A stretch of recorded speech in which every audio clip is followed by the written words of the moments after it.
Jai Hind. I am Nandita, student of class 8 from CS Marbuj Khusimau. Today's news update from बाल news centre. सोमवार को लखनऊ के लोक भवन सभागार में मुख्यमंत्री योगी आदित्यनाथ ने पर्यटन विभाग की विभिन्न योजनाओं के लोकार्पण एवं शिलान्यास कार्यक्रम को संबोधित करते हुए यूपी में प्रदेश की आबादी से दुगनी संख्या में आ रहे पर्यटकों पर जाहिर की खुशी।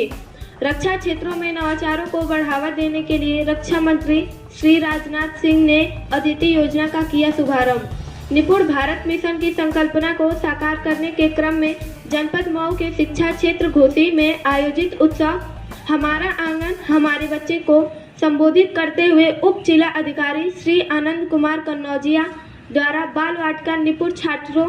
आंगनवाड़ी कार्यकर्तियों एवं अध्यापकों का किया गया उत्साहवर्धन। Now over to the campus of BRC Ghosi where the celebration of हमारा आंगन हमारे बच्चे is being organized as next program of बाल news centre. Lakshmi, Roshni, Khushbu, Paridhi and Seetal, student of class 8 from CS Marbuj. The main purpose of education is to provide the opportunity for acquiring knowledge and skills that will enable people to develop their full potential and to become a successful member of society. As human beings, we are going to describe this core thought through rhythmic way. रुपए किसी के गिर जाए तो उसको खुद लौटाता हो, अपने से छोटे बच्चों को ना हक नहीं सताता हो, लाइन में बारी से आए नहीं बीच में घुसता हो झगड़े अपने गैरों में पक्ष सत्य का चुनता हो, शांत मीठी वाणी से सबके मन को मोहे वो, गलती को स्पष्ट मान ले झूठ कभी ना बोले वो, सर्जे ना हो कक्षा में तो नहीं घूमता फिरता हो, नंबर चाहे कम आ जाए नकल कभी ना करता हो, काम किसी का देखे अच्छा सीखे और व्यवहार करे, अगर खेल में हार मिले तो उसे सहज स्वीकार करे, अगर फिसल जाता हो कोई उसे सहारा देता हो, पुरस्कार में हो संकोची नहीं मांग कर लेता हो, बिना कहे घर के कामों में माँ का हाथ बटाता हो, बड़े लोग कितना ही डांटे आदर नहीं घटाता हो, अगर कहीं पर झगड़ा देखे सुलझाने की इच्छा हो, मानवता के विद्यालय में शिक्षित बच्चा बच्चा हो, मानवता के विद्यालय में शिक्षित बच्चा बच्चा हो। Thanks have a nice day. हम